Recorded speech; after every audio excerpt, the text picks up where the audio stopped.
Selamat pagi Bapak Ibu, Saudara-saudari sedharma. Selamat datang di Wihara Ekayana Serpong. Sebelumnya terimalah salam hormat kami, Namo Sang Hyang Adi Budaya, Namo Buddhaya. Perkenalkan, saya Hardi dan hari ini kami akan memimpin puja bakti dalam pembacaan parita-parita suci dengan bahasa Pali. Bapak Ibu, Saudara-saudari sedharma dipersilakan mempersiapkan diri. Marilah kita mempersiapkan diri untuk memulai puja bakti pada pagi hari ini. Semua umat dipersilakan berdiri di belakang matras dan bersikap anjali.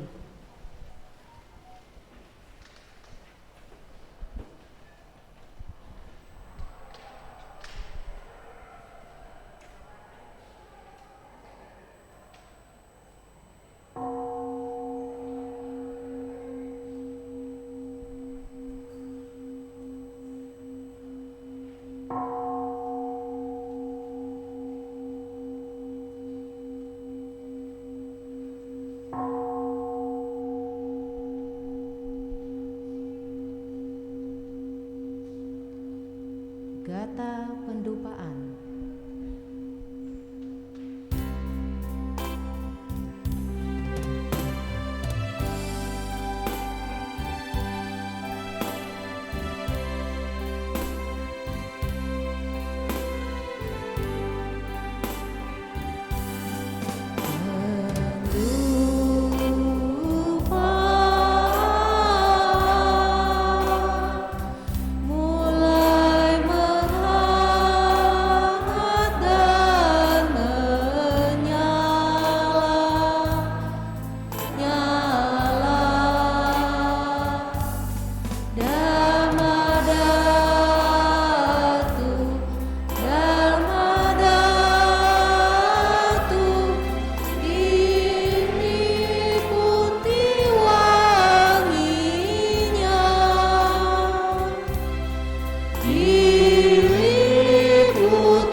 Umat dipersilakan berlutut dan bersikap anjali.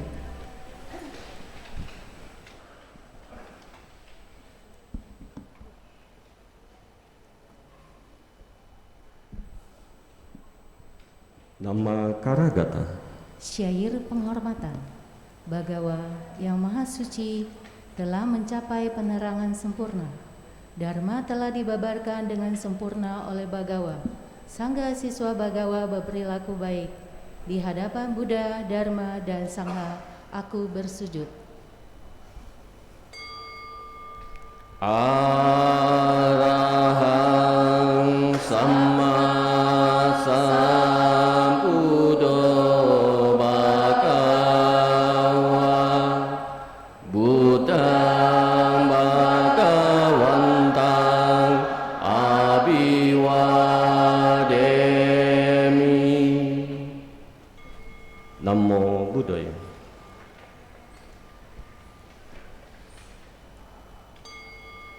Swakato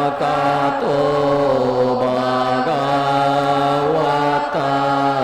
Dhammo Dhamman Nammasami. Namo Dhammaya.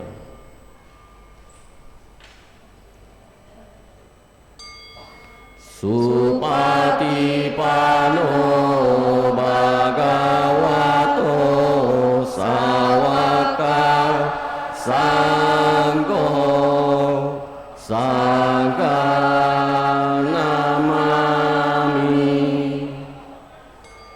Namo Sanghaya. Umat dipersilakan duduk bersila dan bersikap anjali.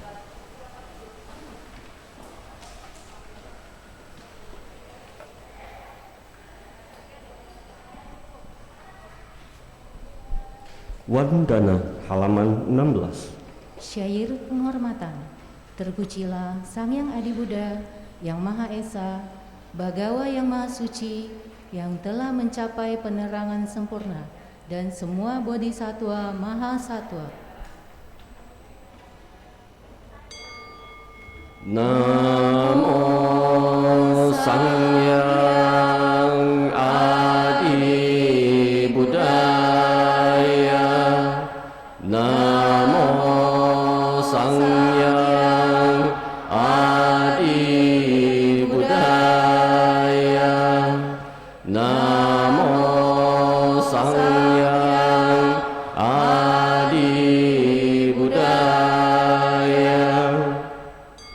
Namo tassa bhagavato arahato samma sambuddhassa. Namo tassa bhagavato arahato samma sambuddhassa. Namo tassa bhagavato arahato samma sambuddhassa. Namo sarve bodhisattvaya mahasattvaya.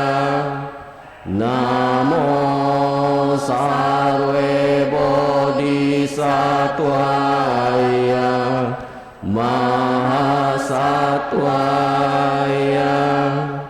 Namo sarve bodhisattvaya mahasattvaya. Tisarana halaman 17. 3. Perlindungan. Marilah kita menyatakan diri berlindung kepada Buddha, Dharma, dan Sangha. Untuk kedua kalinya dan untuk ketiga kalinya berlindung kepada Buddha, Dharma, dan Sangha. Buddhang saranang gacchami, Dhammang saranang gacchami, Sanghang saranang gacchami. Dutiyampi Buddhang saranang gacchami, Dutiyampi Dhammang saranang gacchami, Dutiyampi Sanghang saranang gacchami, Tatyampi Buddhang saranang gacchami, Tatyampi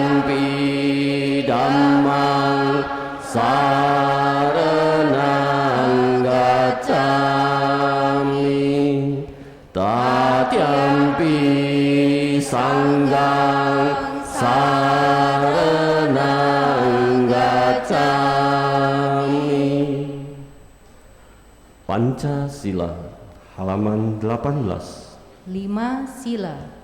Dengan melaksanakan sila, tidak membunuh, tidak mencuri, tidak berbuat asusila, tidak berucap yang tidak benar, tidak meminum minuman keras, akan membuahkan hasil terlahir di alam bahagia, memperoleh kekayaan dan mencapai nirwana. Marilah kita menyatakan tekad, berusaha melatih diri, melaksanakan 5 sila. Panatipata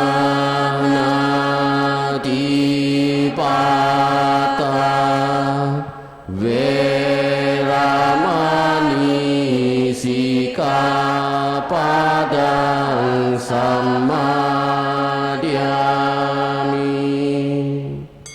Adinna dana Veramani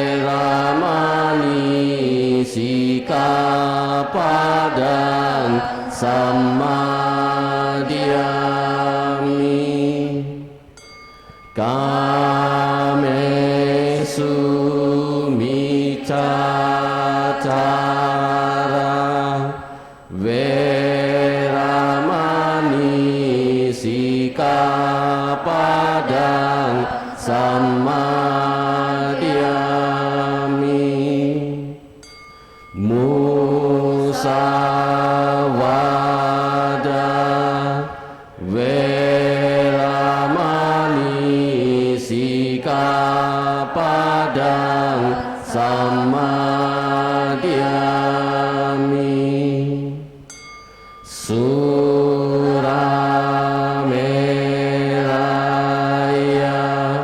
Majapatmadatana Veramani Sikapadang Samadhyami.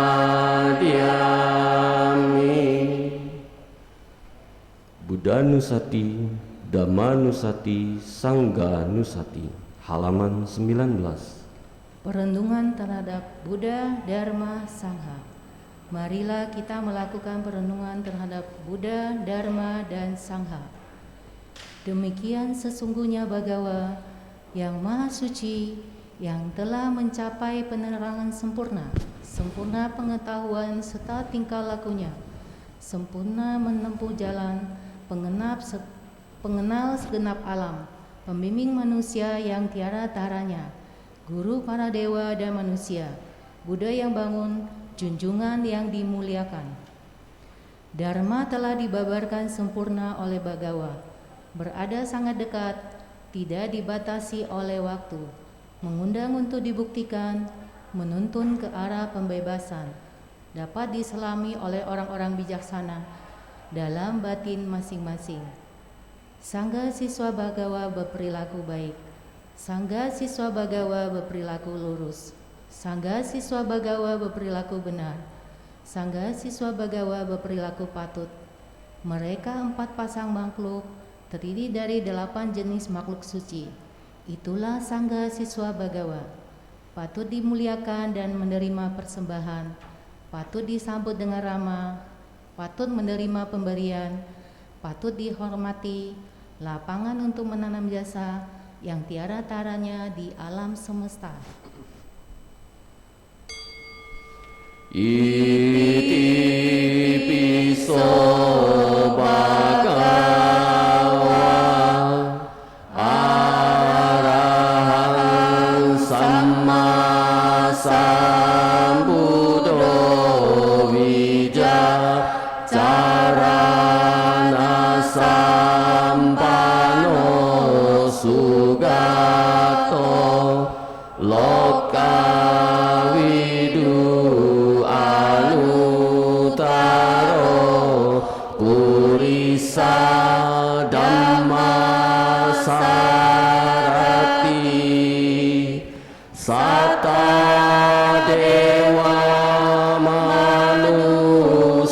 Supatanang Buddho Bhagavati Swakato Bhagavata Dhammo Sanditiko Akaliko Ehipasiko Opanaiko Pacetang Weditapo Vinyuhiti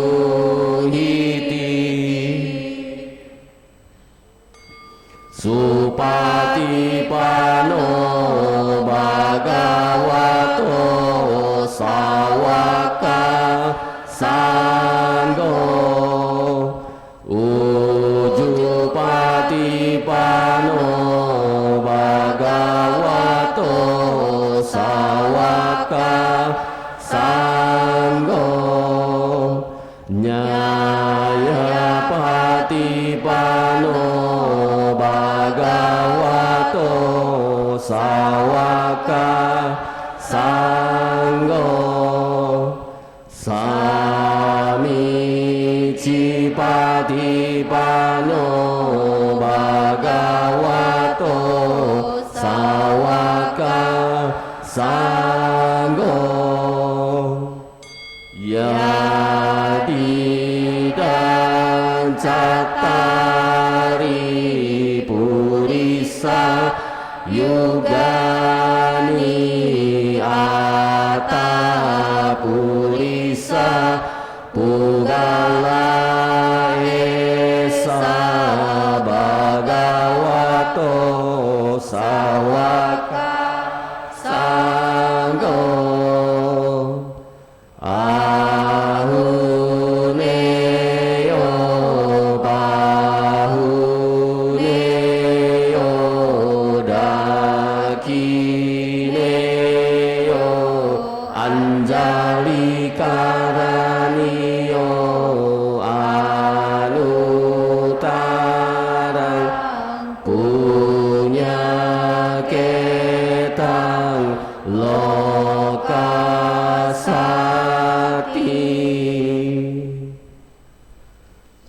Meditasi.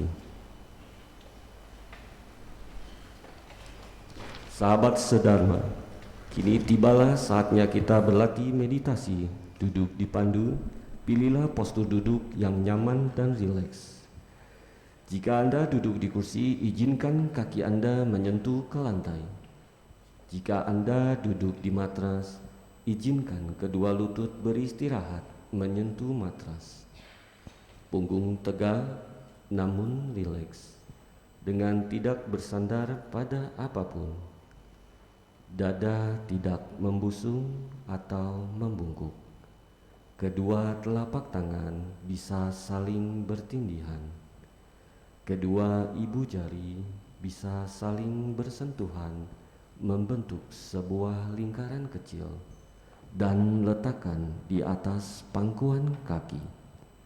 Bahu rileks, kepala tegak, hadirkan seulas senyuman kecil di wajah, sehingga otot-otot wajah menjadi rileks. Bawa pandangan mata turun ke bawah, atau izinkan mata terpejam.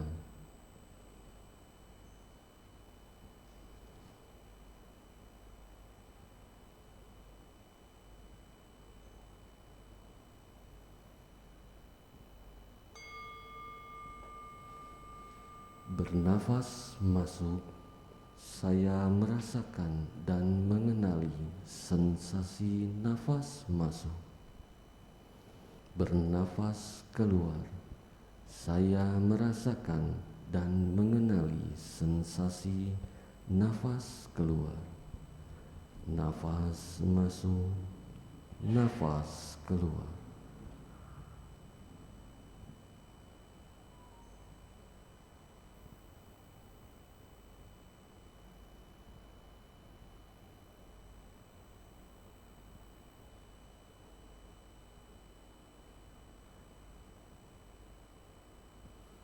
Bernafas masuk, saya mengikuti nafas masuk dari awal hingga akhir.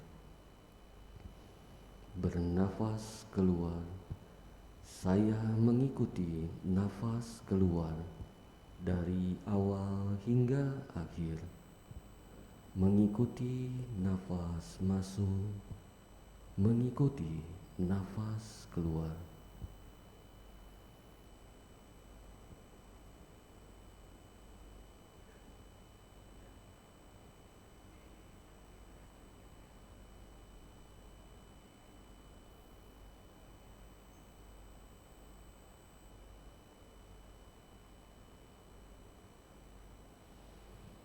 Menyadari seluruh tubuhku, saya bernafas masuk, merelakskan seluruh tubuhku, saya bernafas keluar. Menyadari tubuh, merilekskan tubuh.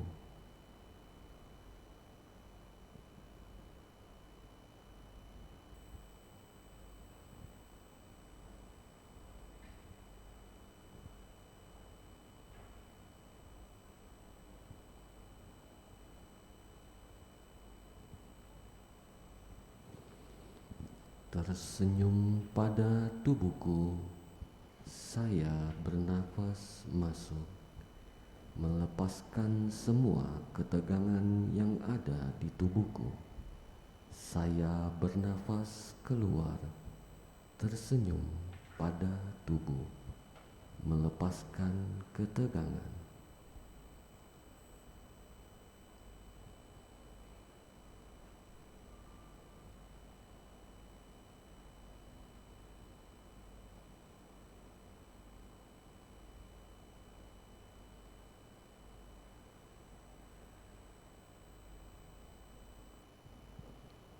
Merasakan sukacita, saya bernafas masuk, merasakan bahagia, saya bernafas keluar, merasakan sukacita, merasakan bahagia.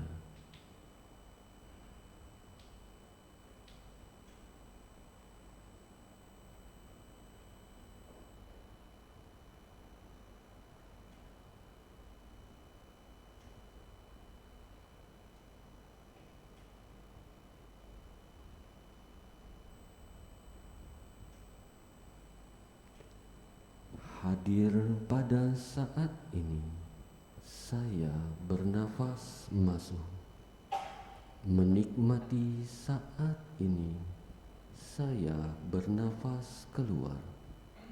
Hadir pada saat ini, menikmati saat ini.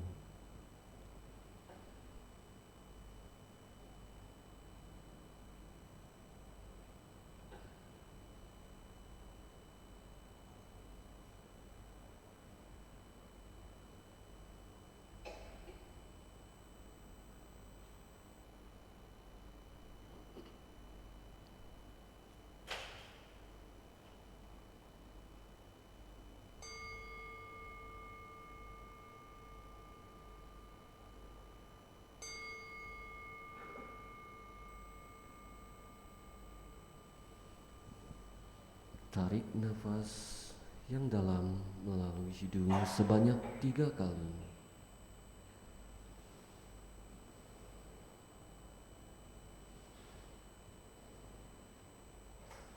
Demikianlah akhir dari sesi meditasi duduk kita. Gerakan kedua telapak tangan secara perlahan, gerakan tubuh perlahan. Rangkapkan kedua telapak tangan di depan dada. Silakan membuka mata. Meditasi selesai.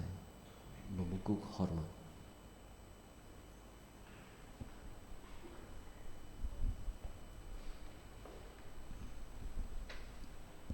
Saudara-saudari dalam Dharma, kini tiba saatnya kita akan mendengarkan sharing Dharma yang hari ini akan disampaikan oleh Domo Bachtiar Ismail. Sebelumnya, saya akan membacakan sedikit profil singkat dari Romo Baktiar Ismail. Beliau adalah seorang wirausaha kelahiran Palembang, lulusan Kimia Analis Bogor dan Fakultas Ekonomi Universitas Indonesia. Beliau aktif di wihara sejak tahun 1986 dengan nama Buddhis Samarta Dharma. Sebagai aktivis Wihara Ekayana Arama dengan jabatan Tim Persamuan Umat, beliau juga menjabat sebagai Sekretaris Puslikat ABI. Beliau juga sebagai penyuluh non-PNS Departemen Agama Kantor Wilayah DKI Jakarta tahun 2021. Beliau juga sebagai koordinir cabang Wihara atau Cetia Asin Jinara kita. Hari ini topik yang dibawakan oleh Romo adalah Hiduplah Harmonis. Kepada Romo Baktiar Ismail, waktu dan tempat kami persilakan.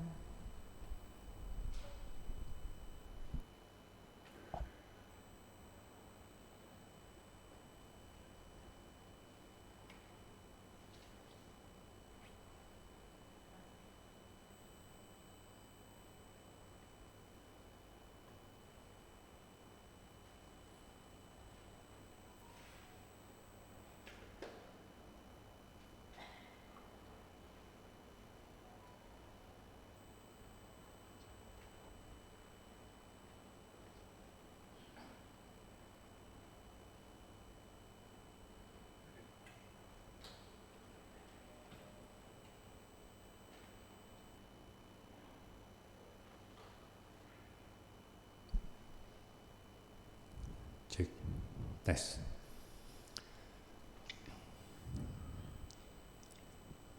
Selamat pagi, Namo Sang Hyang Adi Budaya, Namo Buddhaya.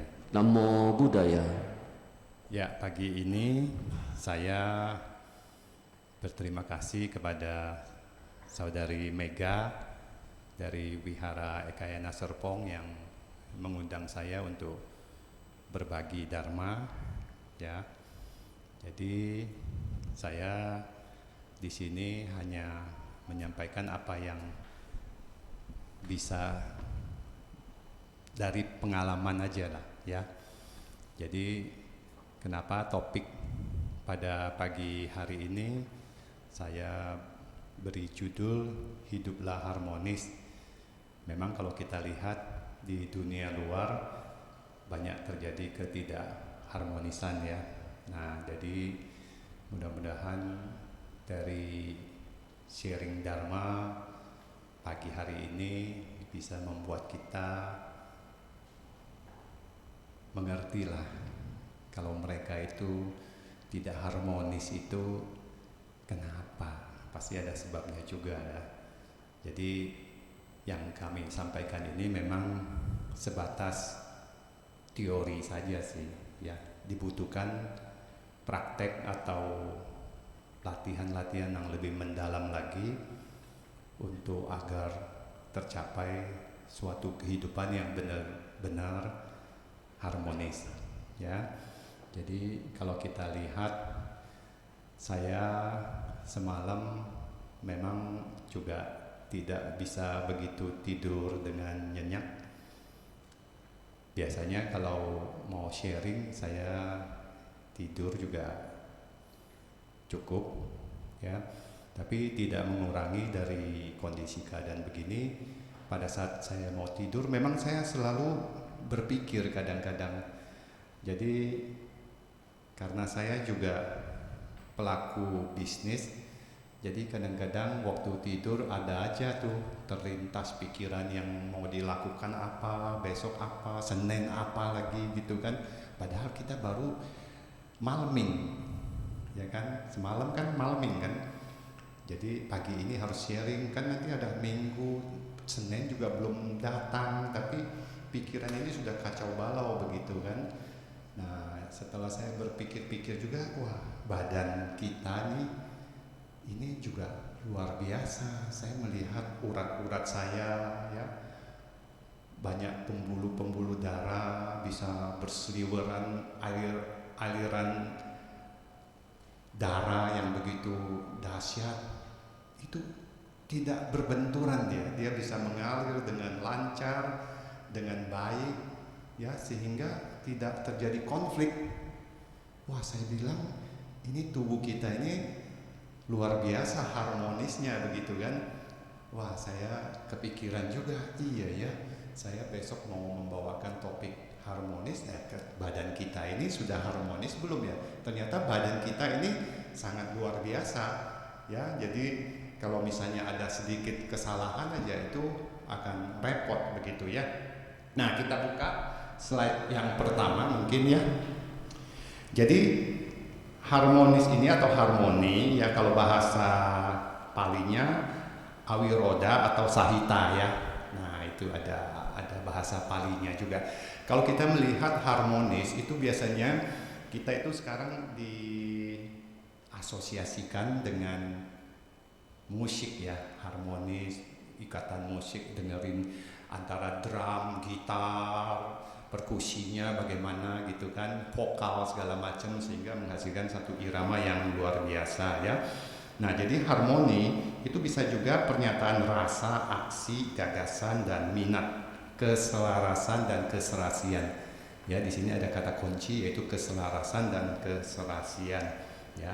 Jadi kita lihat bahwa harmonis itu bersangkut paut dengan atau mengenai harmoni itu dia harus seia sekata. Jadi intinya kalau misalnya tadi ilustrasinya di tubuh kita, aliran-aliran darah itu harus lancar dan harus sesuai dengan uratnya begitu ya. Nah, pada saat Angulimala itu dia kan mau membunuh Buddha ya. Jadi Buddha hanya memberikan satu kata ini, biarkanlah musuh-musuhku mendengar dari waktu ke waktu tentang Dharma yang berbicara tentang kesabaran dan keharmonisan, dan biarkan mereka hidup sesuai dengannya. Jadi pada saat itu memang kata-kata harmonis itu sudah disampaikan kepada Angulimala oleh Buddha ya. Jadi kata-kata ini harus kita bisa pahami dan hendaknya kita bisa jadikan praktek sehari-hari juga ya. Oke, lanjut. Nah, kita kan manusia ini makhluk sosial. Kita banyak bersosialisasi dan selalu tidak bisa hidup sendiri ya. Jadi kalau badan kita sudah bisa melihat aliran-aliran darah tadi, semua organ bisa berfungsi dengan baik dan benar, selaras. Tapi bagaimana hubungan kita dengan manusia-manusia lainnya? Nah, manusia itu tidak bisa hidup sendiri. Ya, dia harus ada orang lain yang berinteraksi dengan dia. Ya, artinya harus saling bantu-membantu sehingga terciptalah kegiatan sosial. Nah, kita misalnya dalam PK ini, dalam kebaktian Minggu pagi di Wihara Ekayana Serpong ini, kita bayangkan aja kalau misalnya tidak ada PK begitu kan. Nah, ini tidak ada pelayan umat, atau saya waktu datang ya disambut sama satpam, saya juga hebat, merasa kaget juga begitu mobil lewat sudah langsung tahu aja dia itu kan, sudah diarahkan gitu kan. Nah, kalau misalnya nggak ada yang begini-gini kan kita nggak bisa gitu loh. Jadi inilah keharmonisan bentuk kecil ya yang terjadi di Wihara Ekayana Serpong ini ya. Nah, jadi kita ini kalau sudah menjadi makhluk sosial ya, kita selalu mau berhubungan dan berinteraksi. Ibarat lilin, hubungan ini tuh jangan sampai cepat padam. Ya, kita setuju bahwa lilin walaupun ada masanya juga akhirnya padam juga, tapi kan lilin kita akan usahakan selama mungkin itu menyala. Nah, demikian juga aktivitas sosial kita selalu mempertahankan supaya kita tetap pada posisi yang baik ya, yang harmonis. Nah, cuman begini, kadang-kadang kita tuh kelupaan karena mulut kita ini tidak ada remnya ya. Kata orang lidah tak bertulang ya, ngomong sembarangan sehingga dia lebih tajam dan tidak bisa kita tarik lagi omongan yang menyakitkan kepada teman kita kelepasan ya, sehingga membuat teman kita sakit hati, ribut, tidak harmonis.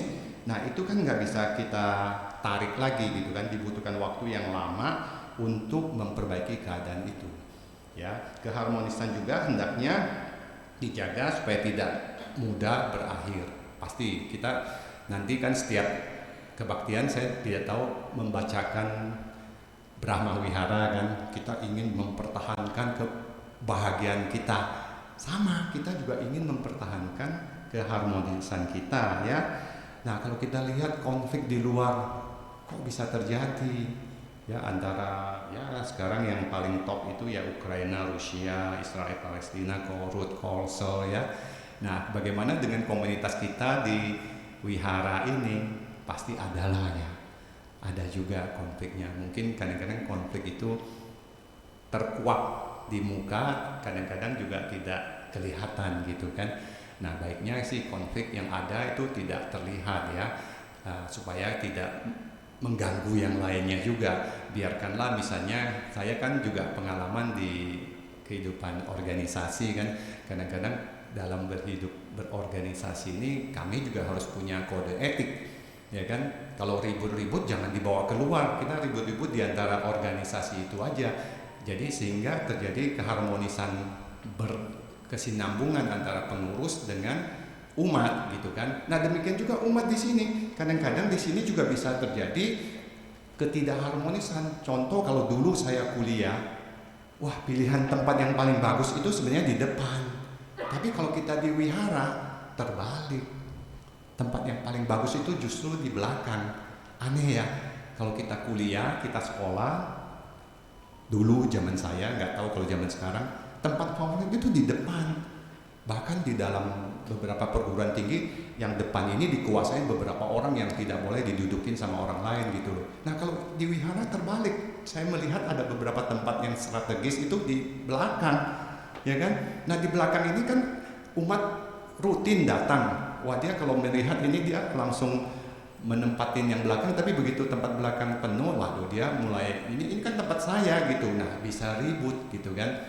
Nah ini contoh yang kecil-kecil juga antara teman atau sesama kita umat di sini soal parkir ya kan, bisa juga jadi ribut ya. Tempat duduk tadi saya sudah bicara. Nah nanti lagi belum, kalau sudah bubaran, kalau misalnya ada snack, makanan ringan, bisa berebut juga. Jangankan yang untuk mengambil berkah ya dari wihara, kita mau berbuat kebajikan ya, memberikan kebajikan kepada wihara dengan berdana, kadang-kadang kita juga ribut, saya mau duluan gitu kan, berantem juga kan. Nah itu yang jangan sampai terjadi ya. Jadi coba kita lihat lagi next. Nah untuk menjaga hidup supaya harmonis ini, kalau menurut saya itu ada 3 hal ya. 3 hal pertama itu kita pertama harmonis dulu pada diri kita sendiri ya. Misalnya kalau kita bangun, kita sudah setting ke jam 7 ya pasang beker, begitu beker bunyi sudah harus komit pada diri sendiri. Kalau enggak, kenapa? Akan berakibat panjang terhadap keharmonisan orang lain. Misalnya dia bangunnya 7.30, terlambat. Kenapa terlambat? Makanan yang disiapkan oleh istrinya, suaminya, atau anaknya, atau orang tuanya udah dihabiskan. Lah dia bangun jam 7.30. Ya biasanya kan jam 7. Makanan sudah disiapkan jam 7. Ya mungkin si adik merasa ini siapa nih, Koko belum bangun. Ya dia makan aja. Setelah ini Koko bangun 7.30. Nah karena dia tidak mau mendisiplinkan diri, mengharmoniskan dirinya sendiri, sehingga membuat kacau. Akhirnya makanannya hilang, diambil adiknya misalnya ya. Nah ini contoh-contoh kecil di dalam rumah tangga kita, ini bisa aja. Jadi kita sendiri di sini harus harmonis. Misalnya PK juga harus harmonis, dia datang tepat waktu, dia membacakan parita dengan baik dan benar sehingga umat bisa mengikutinya dengan baik dan benar juga, ya. Nah, setelah itu apa? Yaitu perilaku, ya, dan ucapan. Tindakan kita, ucapan kita tadi yang saya sebut lidah tak bertulang, ya. Ngomong ke sana ke sini, yang ngerumpi menurut survei bukan hanya wanita, kita pria juga sama. Setelah saya lihat sama, jadi saya nggak bisa bilang kalau saya suka kasih sharing, nggak bisa saya bilang kalau wanita aja atau emak-emak misalnya yang bawel gitu. Ternyata enggak, kita ini cowok-cowok ini bawel juga gitu loh. Ada satu kumpulan di komunitas saya ternyata lebih bawel prianya, karena kebetulan yang anggotanya lebih banyak prianya, jadi lebih dominan gitu kan. Nah, jadi ucapan kita menjadi problem, ya.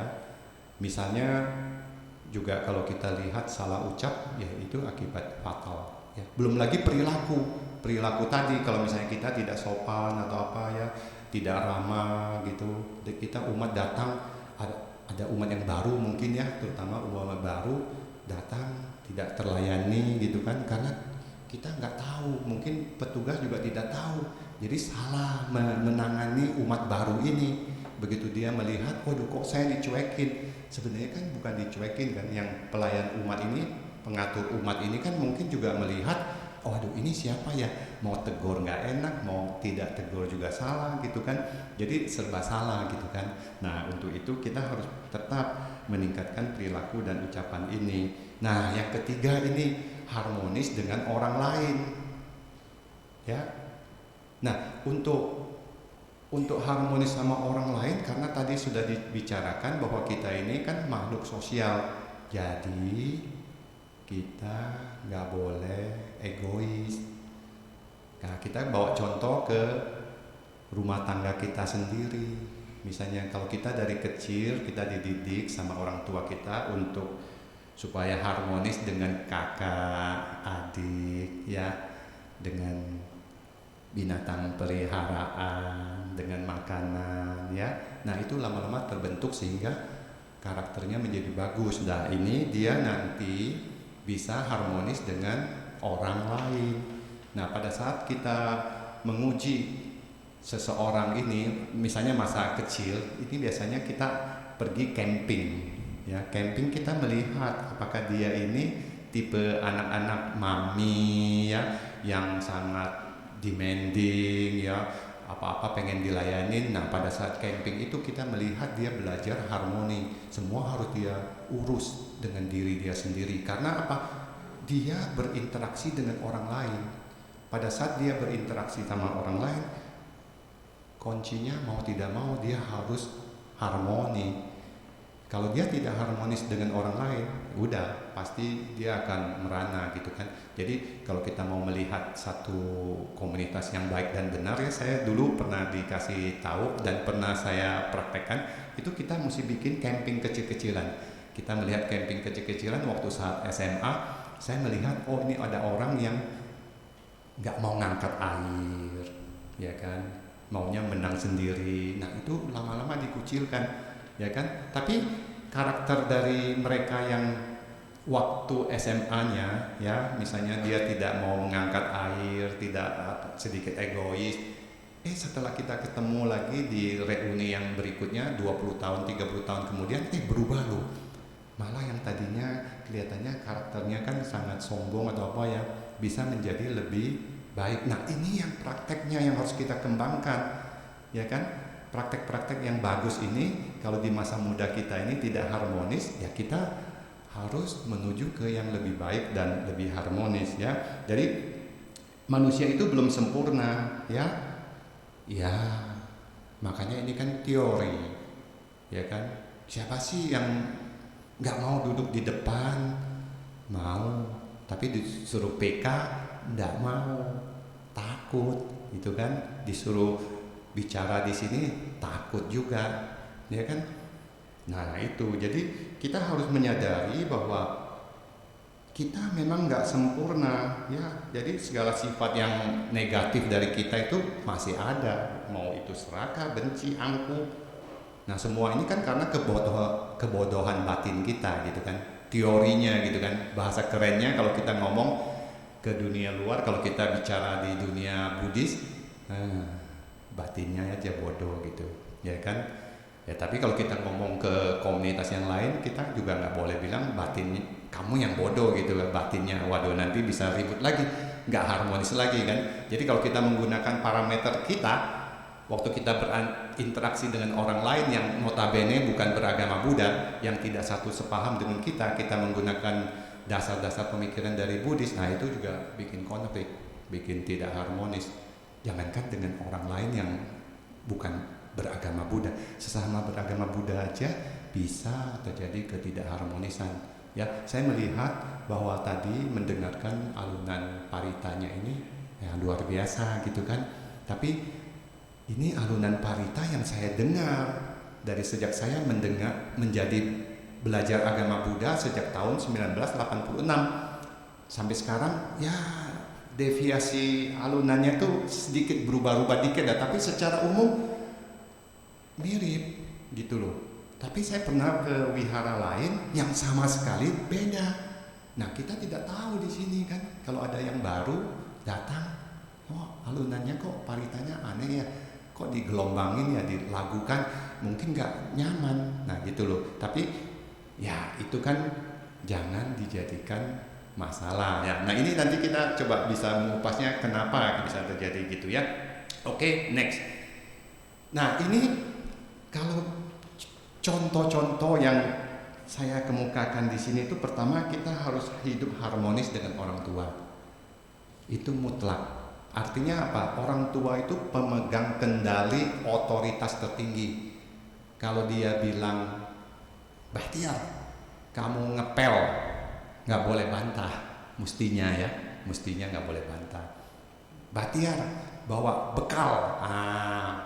Mau nggak mau saya tipe orang yang tidak mau bawa bekal, nggak bisa. Bahtiar, kamu harus tidur jam 10 malam, jangan lebih karena besok kamu ini. Ya ikutin aja ya. Jadi orang tua itu harus kita patuh ya, terlepas benar apa enggak ya. Itu pertama dulu. Kami umumnya sih orang tuanya sih pasti benar ya. Kalau kita kehidupan di dalam rumah tangga itu ya, kita melihat yang umum-umum ya. Jadi dari orang tua ini kita harus harmonis ya. Nah sekarang, harmonis terhadap alam.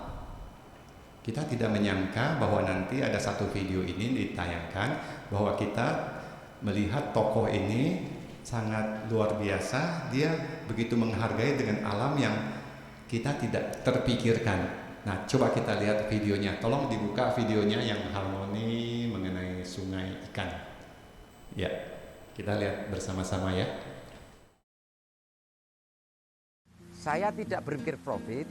Saya ngomong sama istri saya, sungai mau saya bersihkan dengan biaya hampir 3 miliar. Istri saya bilang boleh dengan catatan bapak senang. Terus saya bersihkan. Begitu bersih seperti ini, saya tidak berpikir profit. Awalnya banyak orang berkata orang gila. Sungai punya siapa Pak Bagong? Kok Pak Bagong berani seperti itu? Seperti orang gila, uang dibuang ke sungai. Saya berpikir positif. Sungai punya SDA. Tapi saya tidak mengganggu air. Cuma membersihkan lubungan, tak buat sebaik-baiknya. Hati saya tidak berpikir profit. Saya yakin saja kalau saya berbuat baik, saya yakin pemerintah juga akan mendukung. Akhirnya dengan baik seperti ini, dikatakan orang saya gila dengan baik seperti ini, akhirnya orang berpikir, loh ternyata bagus juga.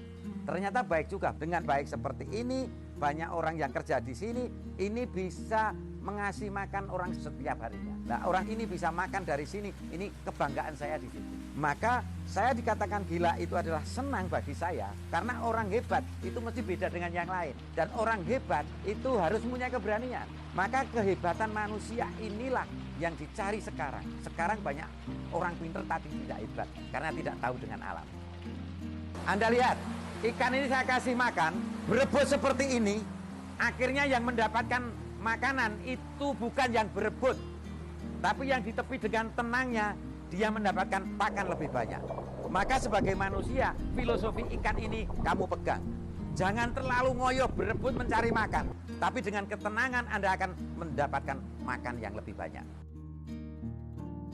Banyak orang yang bertanya, Pak Bagong ini punya umum, kok aman juga, tidak ada yang racun, padahal di sungai, tidak ada yang ganggu.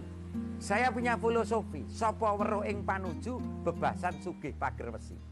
Dalam arti orang itu kaya itu jangan sendiri, tidak enak kaya sendiri. Maka kalau Anda mempunyai profit yang baik, lingkungan Anda kamu pikirkan. Maka saya berpikir seperti itu, akhirnya apa? Semua lingkungan saya pakai. Parkir punya pemuda, tiket masuk punya desa, dan semuanya punya mereka.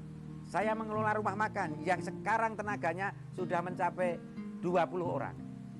Untuk sungainya dikelola oleh 5 orang, berarti 25 orang. Terus saya hitung, istrinya satu-satu ada berapa? Berarti ada 50 orang, anak-anak dua-dua, berarti berapa ratus orang.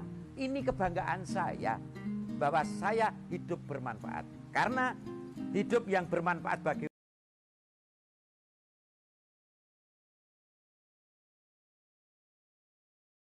mengenai falsafah, ini ada sedikit falsafah Jawa juga, nggak ngoyo gitu loh, nggak ngotot-ngototan lah istilahnya.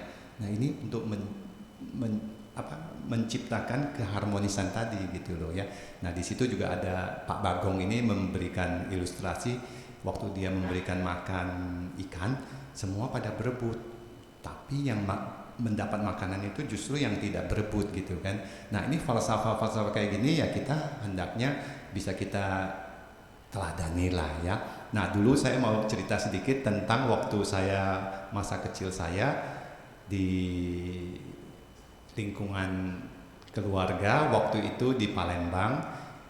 Saya termasuk cucu ya, jadi levelnya cucu, kami cucu, tapi ada kakek nenek, engkong ama, saya memanggilnya akong ama. Nah setiap malam kadang-kadang setelah kami selesai makan, ada kadang-kadang permen, terus ada kiamboy ya, contohnya kiamboy dulu ada manisan gitu ya, dia ada satu pak, terus kadang-kadang ada permen permen susu ya. Nah itu permen susu kecil gitu, dia buka untuk cucu-cucunya. Nah kebetulan saya orangnya tipenya introvert, nggak ekstrovert, nggak berebut gitu. Cucu-cucu yang lain berebut semua. Nah karena dia menggunakan falsafah ini, dia melihat kan ini ada cucu lain nih 1-2 yang tidak mau berebut gitu. Tidak bisa berebut karena kita mau berebut kita kalah gitu loh, kita kecil kayak model ikan itu tadi kan. Wah nggak bisa, akhirnya kita diam aja, kita santai aja. Malah kita mendapatkan kiamboy itu atau permen susu itu karena apa?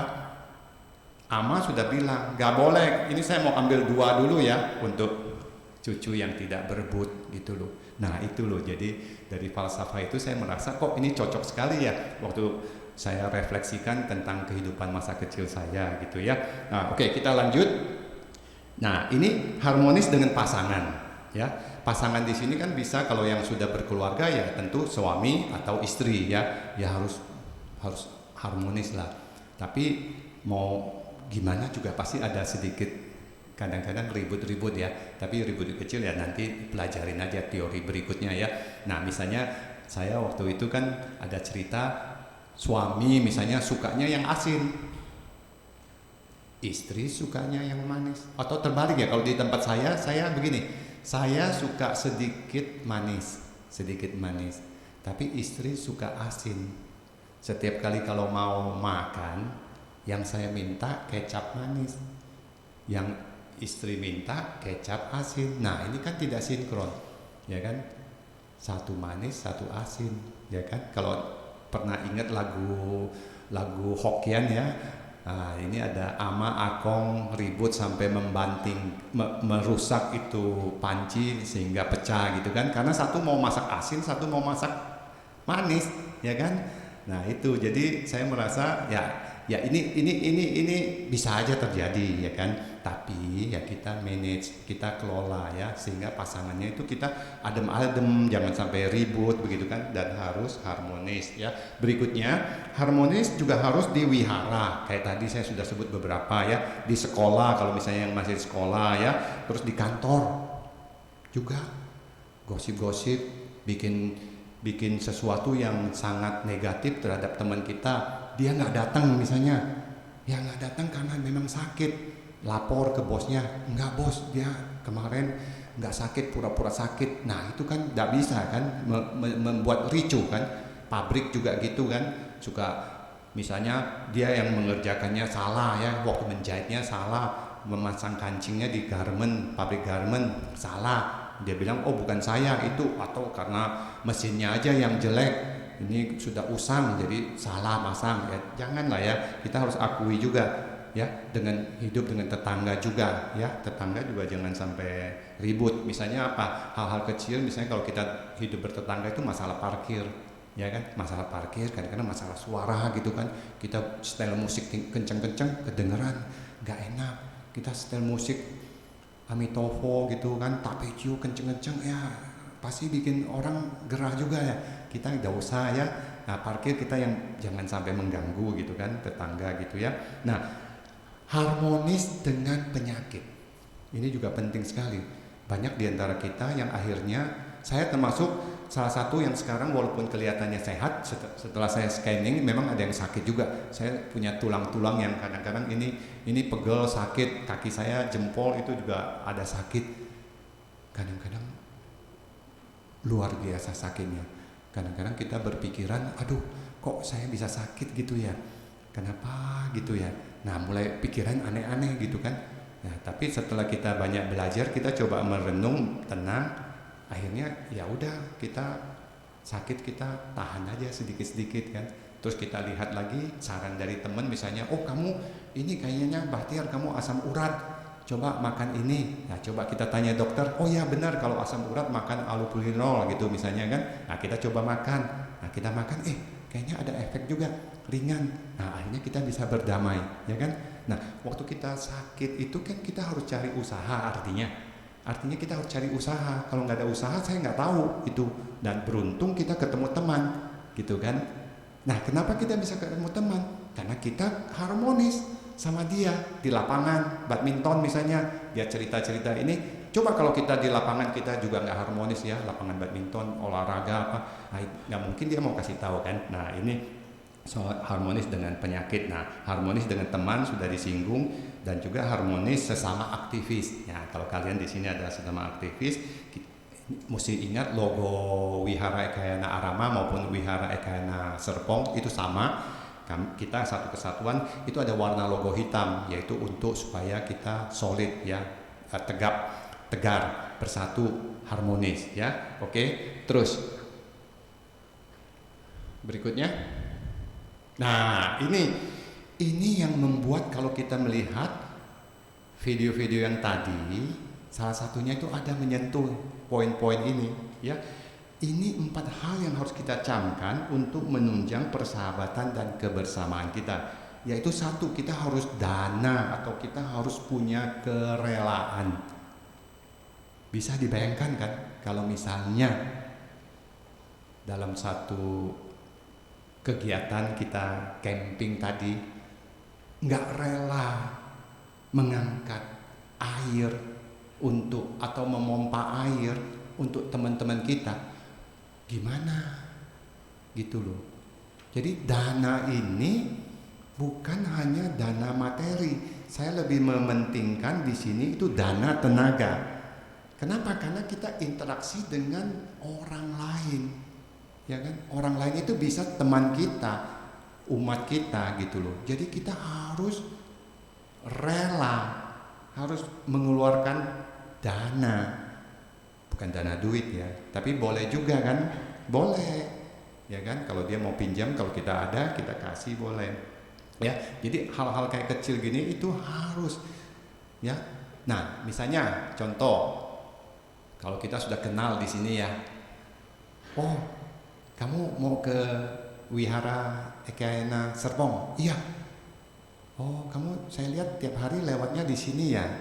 Saya boleh nggak ikut? Nah, itu kan tumpangan. Rela nggak kita gitu loh memberikan tumpangan kepada teman kita, umat kita yang sama-sama ke wihara? Nggak ganggu kan?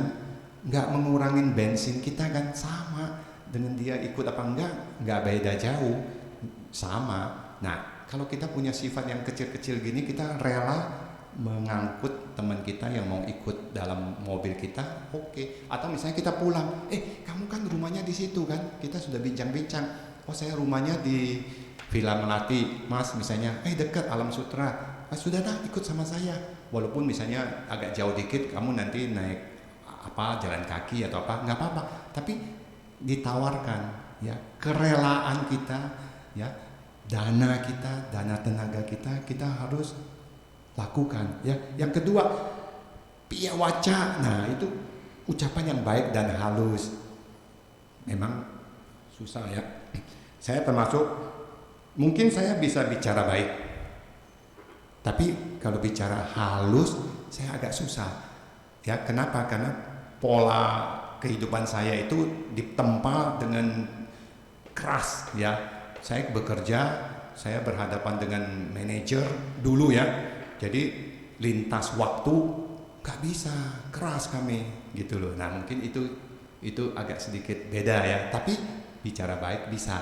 Nah, tapi kedepannya tetap kita harus bicara yang baik dan halus, ya kan? Kalau kita melihat suara-suara yang teman-teman kita, kalau misalnya dia tutur katanya sangat baik, ya sopan, halus, kayaknya enak gitu loh. Padahal dia bukan nyanyi, dia tidak menyanyi, ya kan? Misalnya suara PK, saya melihat ada beberapa suara PK itu ya, baik wanitanya maupun prianya, bagus sekali.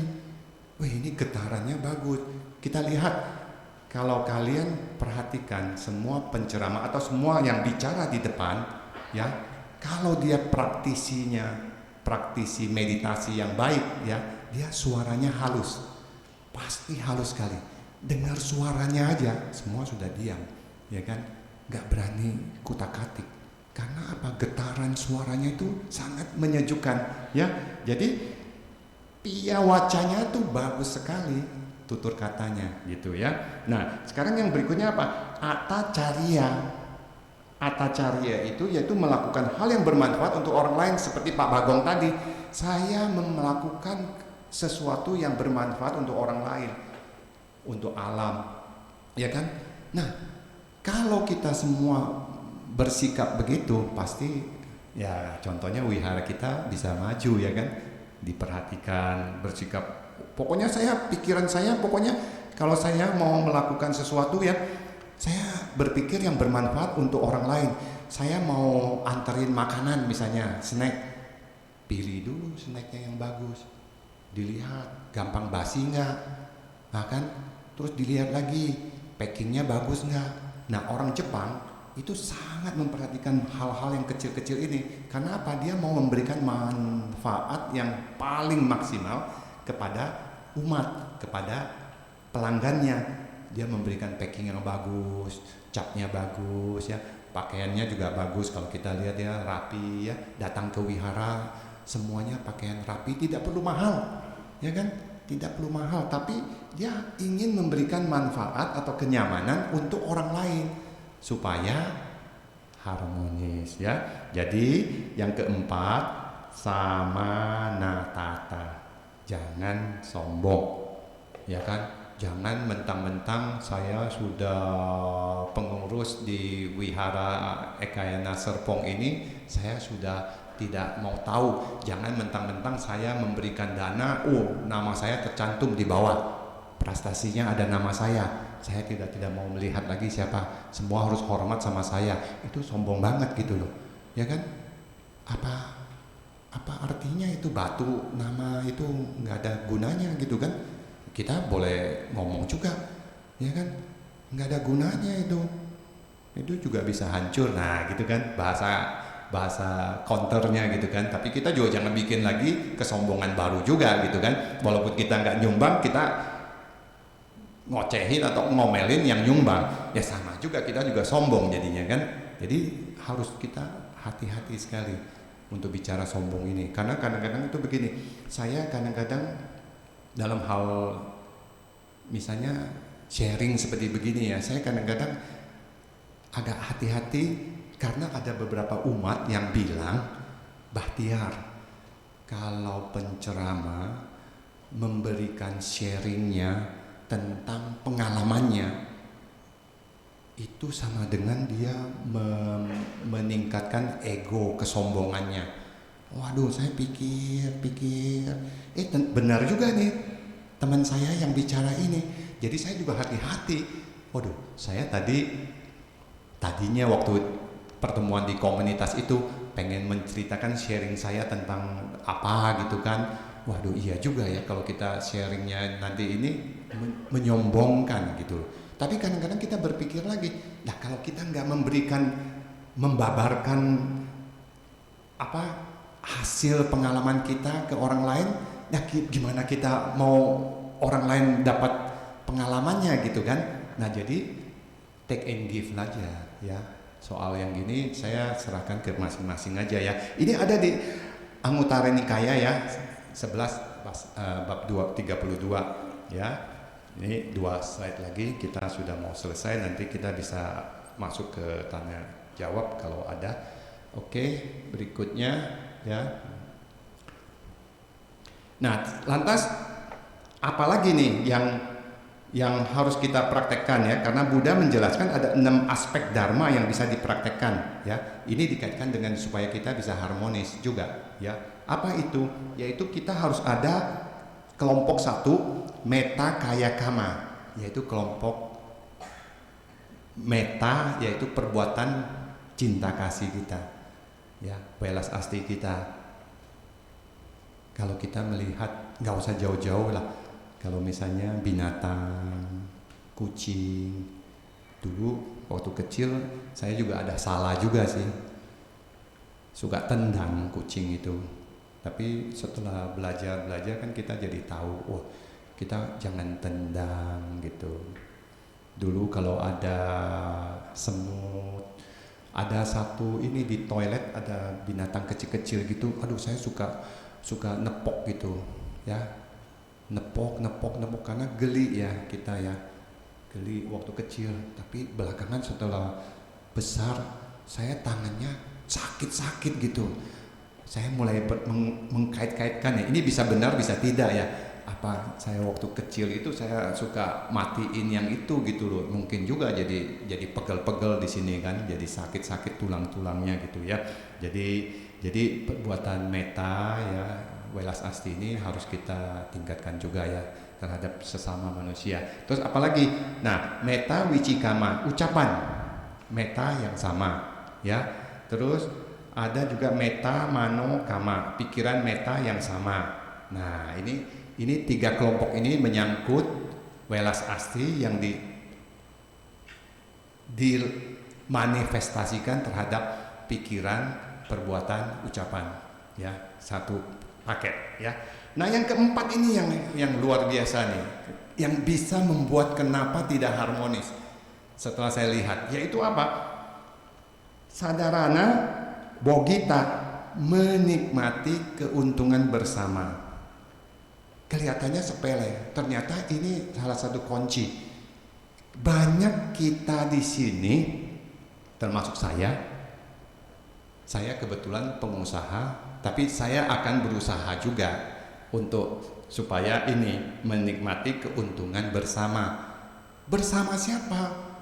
Kalau saya kasusnya, misalnya saya seorang pelaku ekonomi, saya harus bisa memberikan, berbagi keuntungan yang dinikmati oleh perusahaan ini untuk karyawan. Itu loh maksudnya. Jangan pelit-pelit, Bahtiar.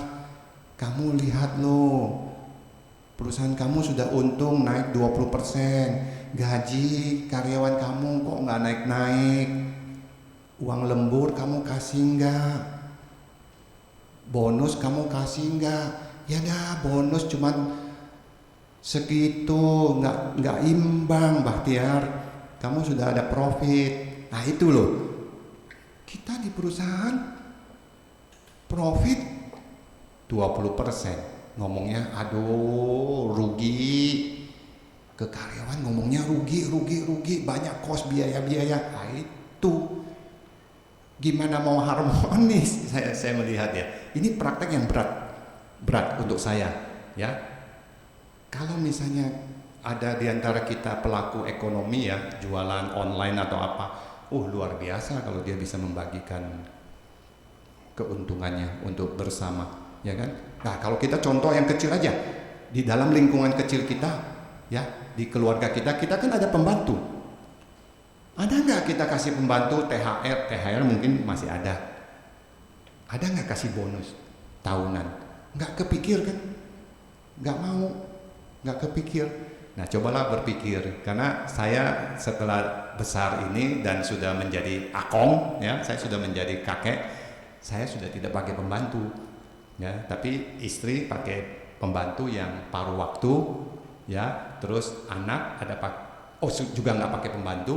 Nah, kami ajarkan ke mereka, cobalah kasihlah. Ternyata istri juga punya pemikiran yang sama, ya kan? Nah, pada saat istri melakukan pemikiran yang sama, saya nggak boleh nahan. Jadi nanti saya bisa tidak harmonis sama istri saya. Nah, istri saya mau melakukan kasih bonus sama pembantu paruh waktu, saya nggak boleh. Nah, ini tidak mengerti dharma, ya kan? Nah, kalau mengerti dharma dan mempraktekkan dharma bersama-sama, makanya di samping kita mempraktekkan membagi kenikmatan bersama kepada karyawan kita, kepada pembantu kita di sisi lain kita juga harmonis sama istri kita. Kenapa? Karena klop. Istri punya ide mau kasih uang bonus gitu kan. Nah, ini penting. Nah, yang kelima tadi ada satu lagi, kesamaan moral. Nah, kesamaan moral atau sila samanata ini sudah pastilah ya, kalau kita semuanya sama-sama, misalnya penindas gitu loh, ya kan pasti nggak bagus juga ya. Nah, ini nggak boleh ya.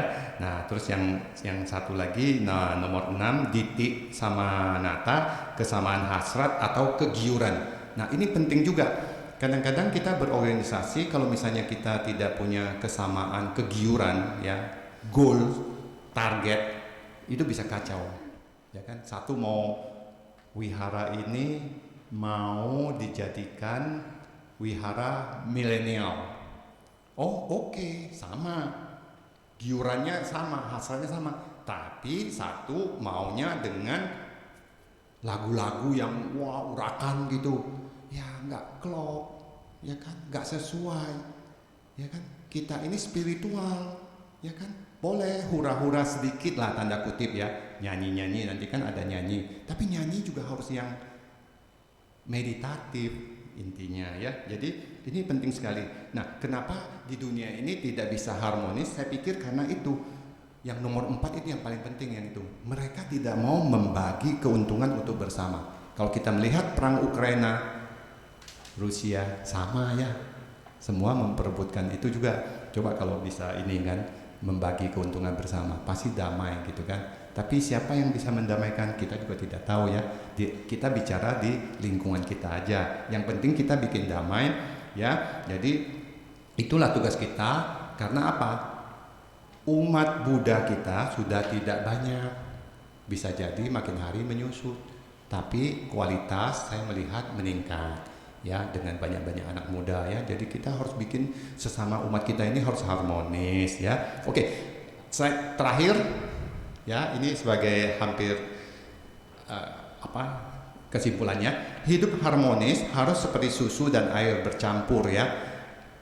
Kalau kita melihat susu ya, kita melihat itu campuran yang sempurna, walaupun sebenarnya itu masih ada padatan, suspensi namanya ya, bahasa kimianya, bahasa matematika, bahasa fisikanya, tapi dia tercampur dengan sempurna ya. Nah, itulah hidup harmonis harus seperti susu ya, tidak boleh terpisah begitu kan.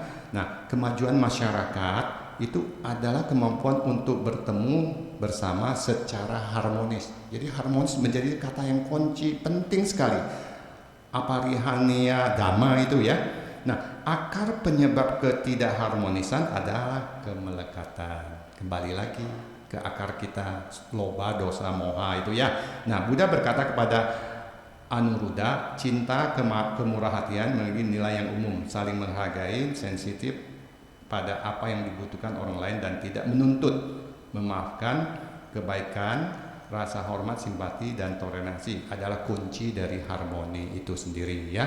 Jadi kita coba lihat satu video terakhir ya, yaitu tentang harmonis terhadap sesama dan semua kehidupan. Tolong dinyalakan videonya 3 menitan.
keharmonisan ataupun meningkatkan keharmonisan kita.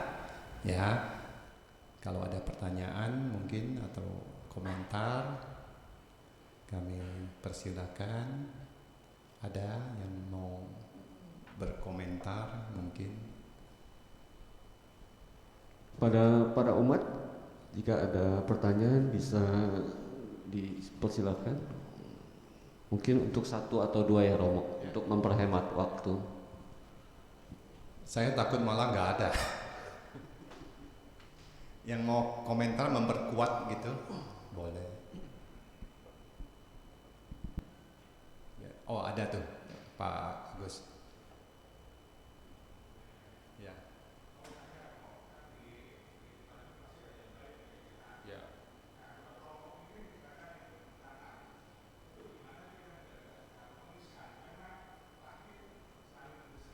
Iya. Iya. Inilah repotnya di sini. Karena kalau kita lihat bisa terjadinya 2 kelompok yang tidak harmonis, ya. Itu sebenarnya kita tuh kemampuan kita untuk mendamaikan ya, itu karena kita harus ada nilai lebih dulu. Kalau kita tidak ada nilai lebih ya sulit. Nah, nilai lebih ini kan misalnya dari kekuasaan kita. Misalnya contohnya kalau misalnya kita di lingkungan organisasi, oh dia sebagai ketua. Nah, itu pertama sudah mumpuni gitu kan, karena dia ketua. Dia punya hak juga untuk mendamaikan gitu kan. Nah, kalau enggak susah. Jadi jangan coba-coba kita kalau misalnya kalau tetangga ribut kita mesti lihat juga, kalau enggak kita konyol, kita malah didamprat gitu loh. Jadi mesti lihat dulu kondisinya itu Pak Agus. 2 kubu ini, kita di tengah ini kita punya kekuatan kelebihan lebih enggak dari mereka ini. Itu yang paling penting. Nah, pertama kalau sudah lebih ya kita baru bisa gunakan tanda kutip power kita. Karena 2 ini pasti sudah punya argumen yang sangat kuat gitu loh. Susah pasti didamaikan. Contoh kalau kita bilang misalnya Ukraina sama Rusia itu kan sulit itu 2 ini. Nah, tapi ada pemimpin-pemimpin yang punya nilai plus. Salah satunya presiden kita. Ya kan? Nah, presiden kita waktu dia menganalisa 2 konflik ini, dia melihat saya punya capability, ya kan? Dan saya mau, karena apa? Saya tidak ada kepentingan, tidak di pihak Rusia, tidak di pihak Ukraina. Dan hebatnya lagi, saya hanya mengusung kemanusiaan mengenai pangan, krisis pangan dan krisis pupuk. 2 ini dulu tolong dah dilakukan dispensasi. Nah, itu makanya dia pergi ke Ukraina dan pergi ke Rusia juga, dan hasilnya kita melihat sudah mulai ada dampaknya, mereka sudah mulai ini. Nah, itu harus ada pengaruhnya itu bagus. Kalau menurut saya 2 kubu ini kita harus punya kekuatan dulu, kalau enggak konyol gitu. Tapi untuk mendamaikan ini memang susah. Nah, untuk itu sebenarnya 2 kubu ini harusnya nih, dia 2 kubu ini Buddhis bukan?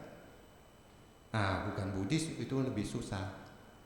Nah, kalau kita di sini yang Buddhis, kita kan banyak belajar gitu loh. Jadi pada saat kita konflik sama orang lain, kita lihat aja, kita lihat mana jalur hukum. Nah, kalau kita boleh pegang hukum aja 2 ini, kita berpegang ke jalur hukum. Kalau misalnya ada masalah hukum di 2 belah pihak ini, kita arahkan ke hukum aja, biarkanlah hukum pengadilan yang berdamai gitu. Kalau enggak kita akan konyol gitu loh ya.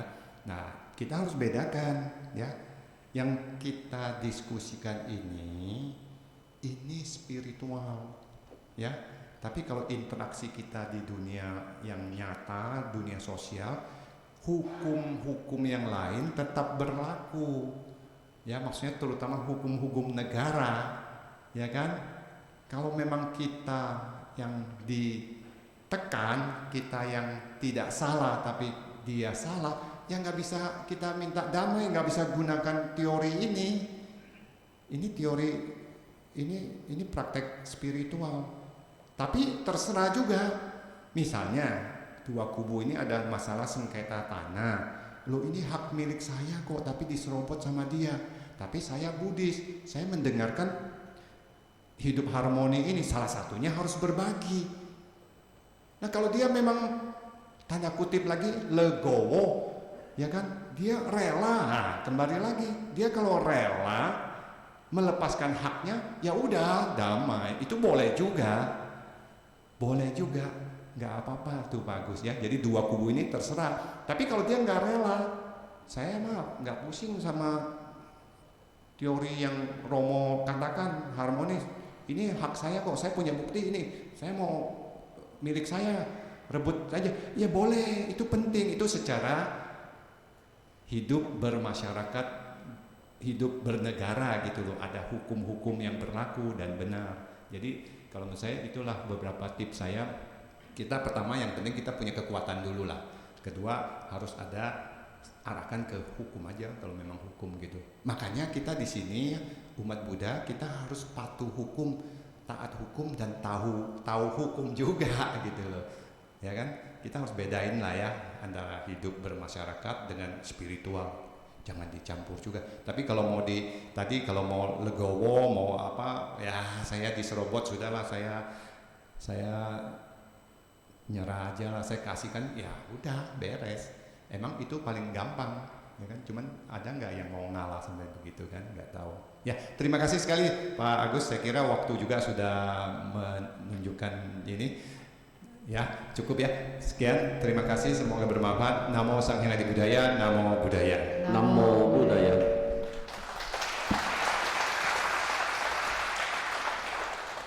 Terima kasih kepada Romo Baktiar atas sharing Dharma yang telah diberikan. Semoga bermanfaat bagi kita semua.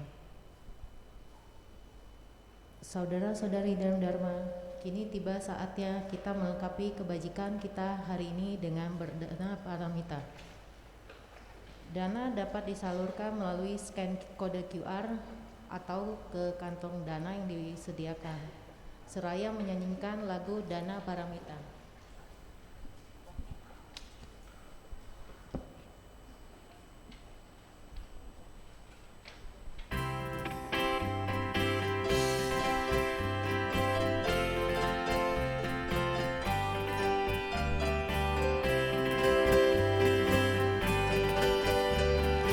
Bila kita berdana untuk kepentingan Dharma, Semoga kita dalam berkah kasih Buddha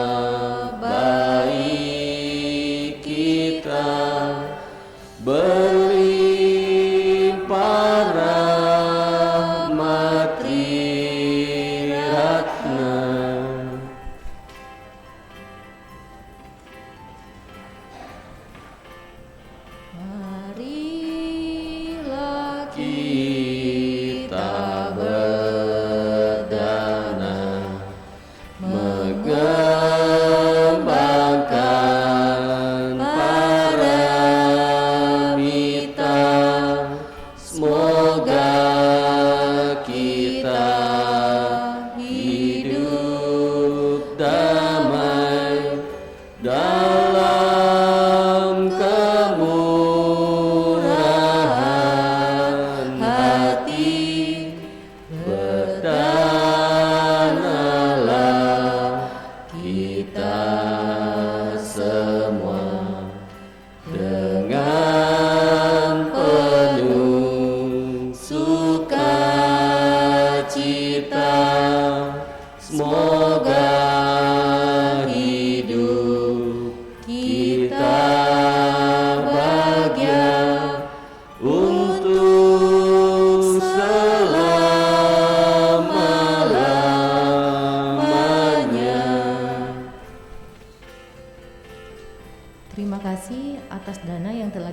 semoga bermanfaat bagi perkembangan Buddha, Dharma, dan Sangha.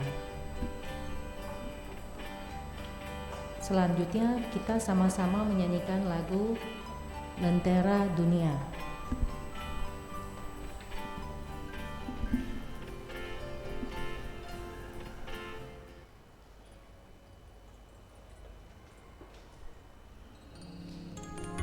Semua umat dipersilakan sama-sama nyanyi ya.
Baik, tepuk tangan untuk kita semua.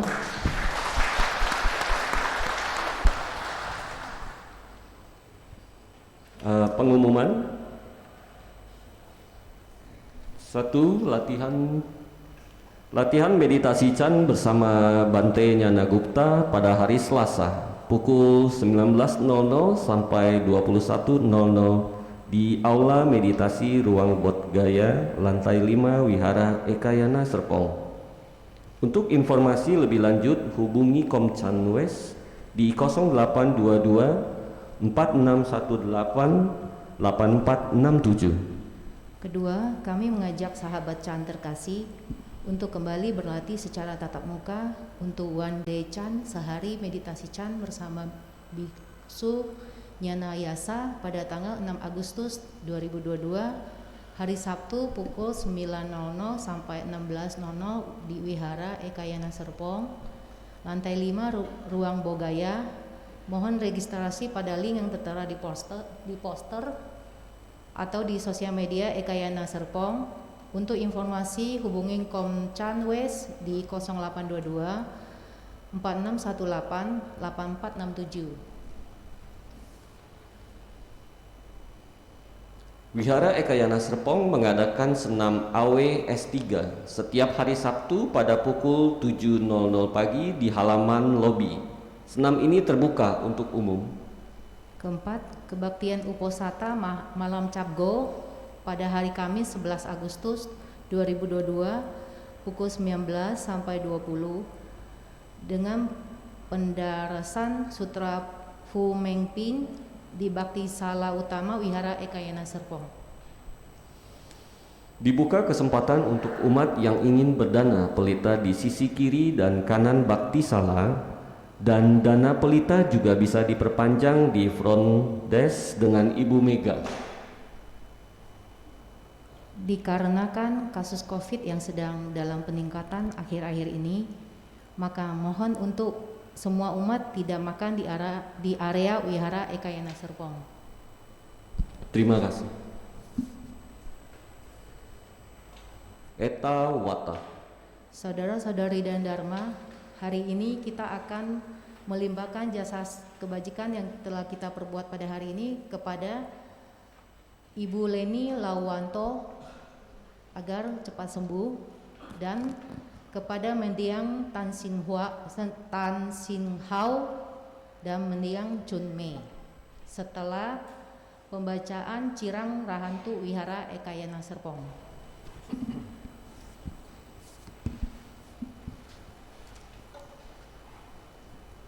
Sebanyak jasa, marilah kita menyalurkan jasa-jasa kebajikan yang telah kita peroleh kepada semua makhluk yang membutuhkannya.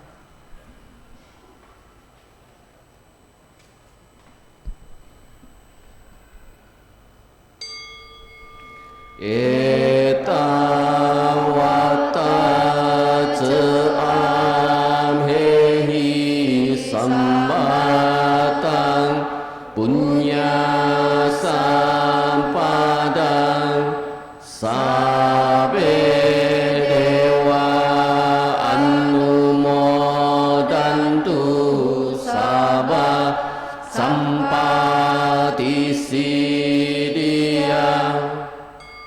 Eta Wata Ceam Hehi Sambatang Punya Sampadang Sabe Buta Anumodantu Sabah Sampati Siddhya.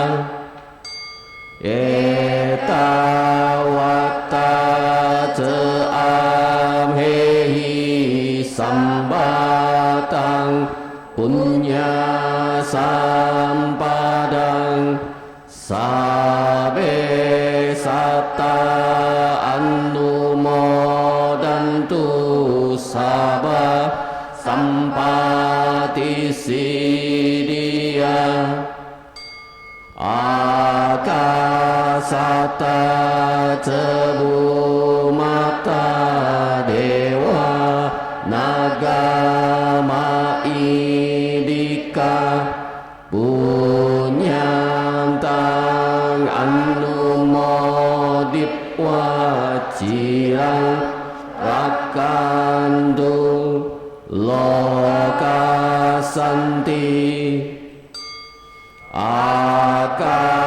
Satta Cebu Mata Dewa Nagama Indika Punyantang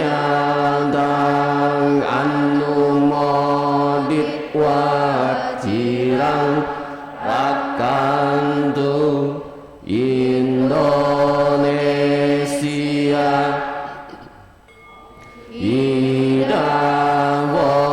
Idawonyatina hotu sukita hontunya tayo Idawonyatina hotu sukita hontunya tayo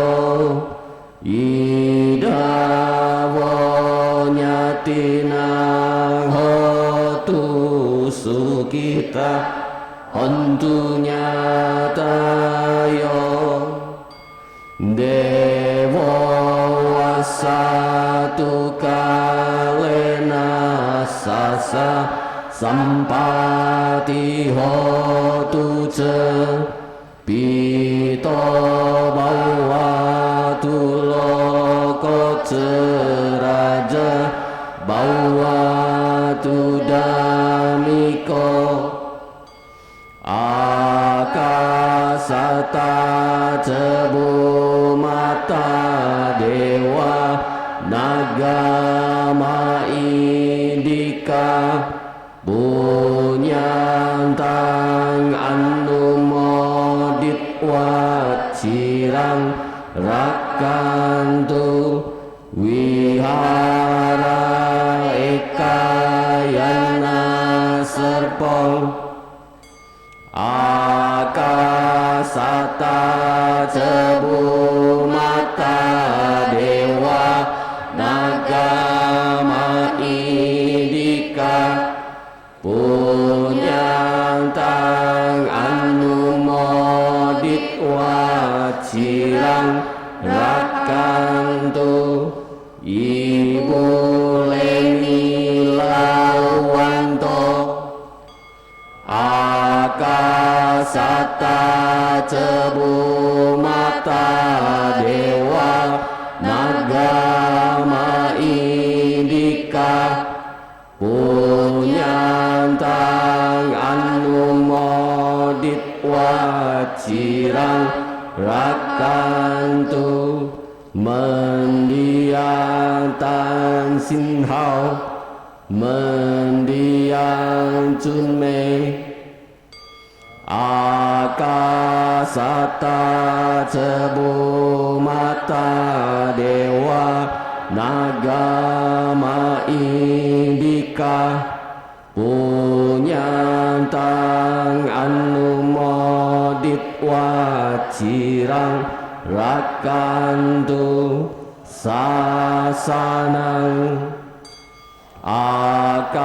akasata cebu mata dewa nagama indika punyantang anumodit wacirang rakantu desanang akasata cebu mata dewa nagama indika punyantang anumodit wacirang rakantu no guru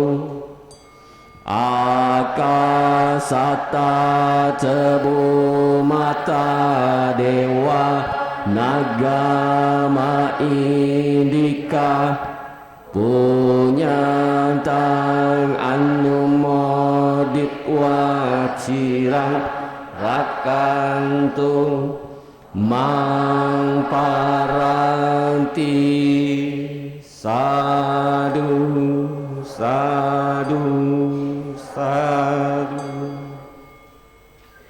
Dipersilakan berlutut dan bersikap anjali.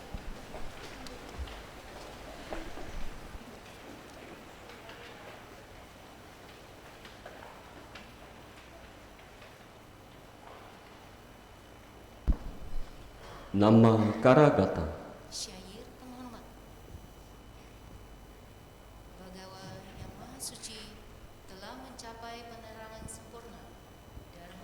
Telah dibabarkan dengan sempurna oleh Bagawa. Sangga siswa Bagawa berperilaku baik di hadapan Buddha, Dharma, dan Sangha. Aku bersujud. Arahang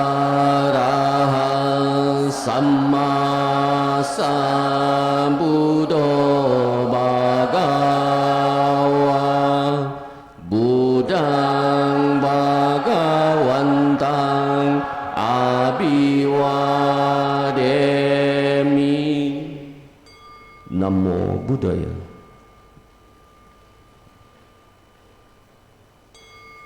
Swakato Bhagavata Dhammo Dhammanammasami. Namo Dhammaya. Supatipano Bhagavato Sawaka Sangho Sangha Namami. Namo Sanghaya.